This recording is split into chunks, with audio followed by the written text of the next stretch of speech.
Morning students, today's topic is describing the importance of green economy and green skills. So in that first point, what is a green economy? The United Nations Environment Program, that is UNEP, defines a green economy as an economy that aims to reduce environmental risk and ecological securities, and it aims to sustainable development without degrading the environment. It means it is a one more type of economy, uh, which motto is to reduce environmental risk and ecological uh, securities, and its aim to sustainable development without degrading the environment. Or simply we can put that a green economy can be thought of as one which low carbon growth, resource efficient and socially inclusive. This is called sustainable development.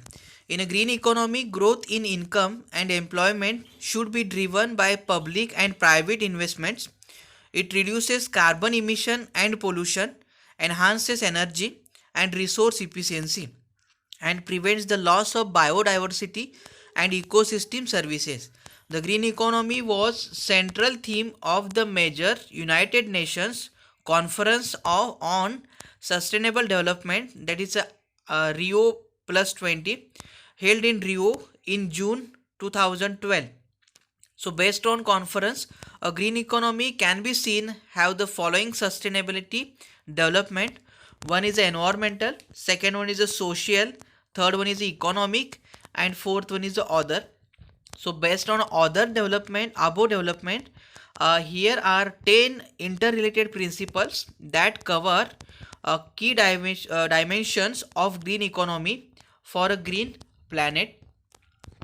So first one is a green building. So construction of buildings has always been a big sector of any economy, but it takes a large toll on a global resources and climate. Green buildings deals with things like alternative energy paneling, waste management, earth friendly products, and water efficiency during construction and after construction. So it is about a green buildings. Next one, sustainable agriculture. Every agriculture land needs to be profitable and sustainable through proper management. It can only happen through organic agriculture.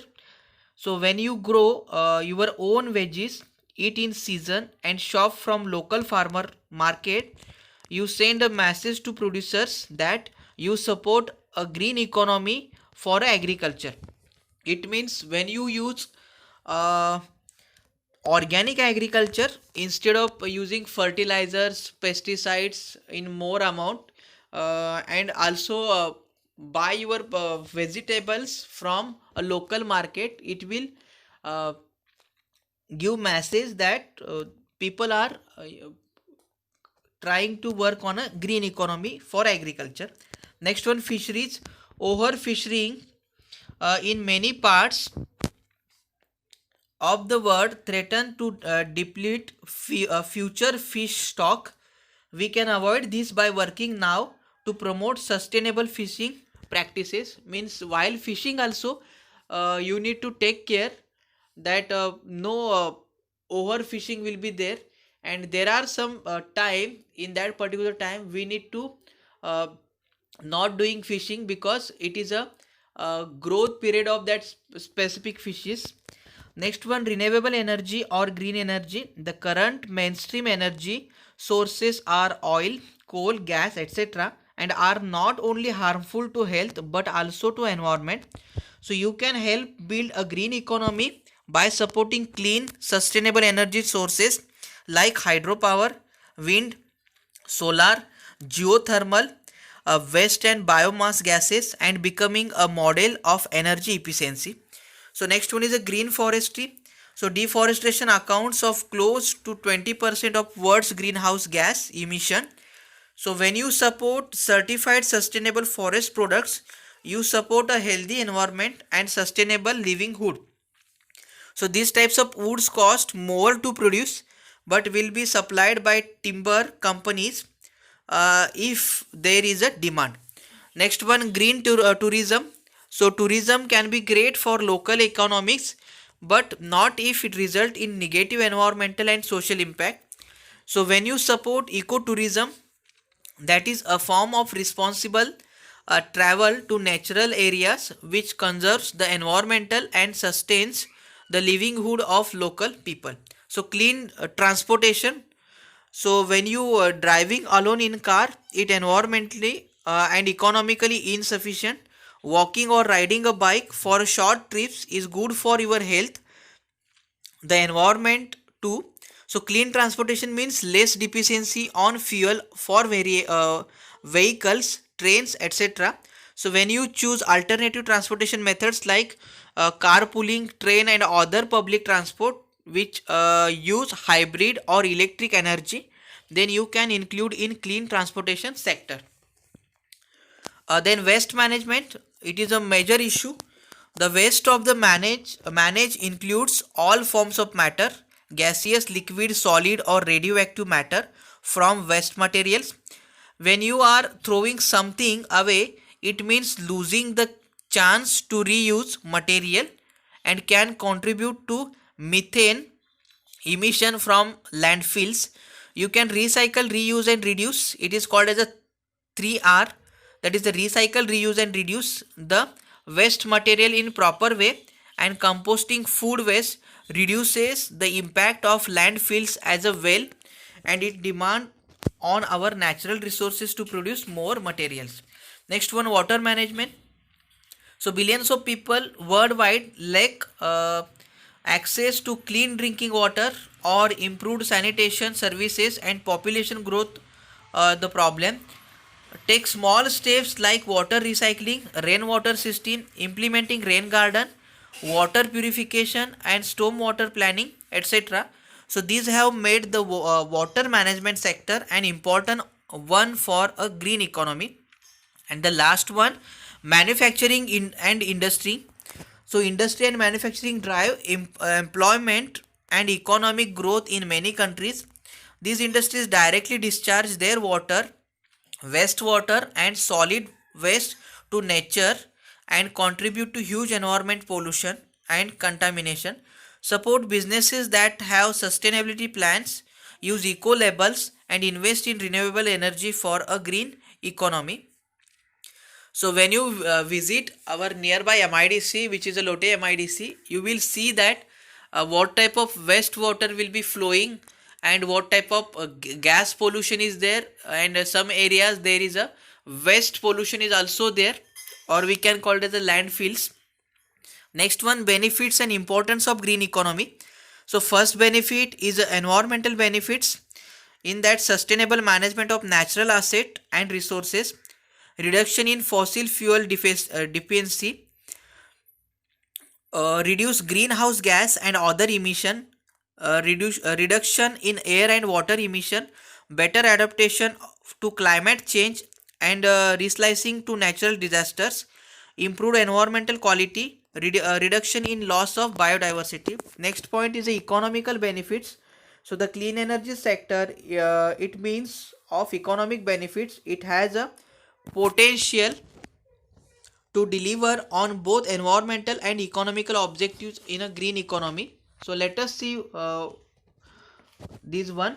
Increase economic growth and environment, reduce poverty and inequality, improved training and skills, development of new market and specialization, increased productivity, increased commodity and agriculture yields, improved energy security, improved competitiveness and trade balances. Next one, social benefits. A green economy is essentially one in which socio-economic systems are organized in a way that enables society to live well within a planetary boundaries. So let us see those benefits. Reduce poverty and reduce social inequality, increase employment, improved training and skills, better public services, a reduction of environment induced health problem and risk, improved access to environment services and amenities. So besides the benefits, there are several importance of green economy. The name itself called green economy means that we cover several factors to go green. The green economy is an economic vehicle for sustainable development. The growth of green economy can significantly reduce the consumption of resources, expand the use of byproducts, the benefits every developing country for their economy. It's beneficial to use energy rather than non-renewables. It encourages for the people to prevent waste than to treat or clean up waste after it is formed. Synthetic methodologies would be designed to use and generate substances that possess little or no toxicity to human health and the environment. Green economy minimizes global warming. It reduces the risk of wildlife habitats caused due to mining metals, cutting trees, and drilling for oil. It is a new form of economy that can drive growth of income and jobs while reducing environmental risk and scarcity. Next point is a green skill. So green skills means skills for a green economy, that is the skills to make business sustainable. So this includes technical skills, knowledge, values and attributes needed in the workforce to develop and support sustainable social, economic and environmental outcomes in business, industry and community. The main vision of green skills is a community in which all people share and experience the principles of biodiversity and ecological integrity, equity and social justice, long-term economic health and personal well-being. So like that there are skill development program, GSDP, that is the National Skill Development Corporation India, NSDC, runs the skill uh, development program in country in various sectors. It was set up as one of its kind public private partnership company with the primary mandate of catalyzing the skills landscape in India. Next one, Botanical Survey of India, BSI, Zoological Survey of India, it is a ZSI. So some of the field covered in green skill development programs are sewage treatment plant, bamboo management, livelihood generation, wildlife management, forest management, para taxonomy including people biodiversity register, water management, waste management, water budgeting, mangroves conservation, conservation of river dolphins, pollution monitoring, etc. So this is about green skills. And in our Maharashtra there are so many villages are there which are already using such green skills in their villages, and due to this their water level or their environmental balance has maintained.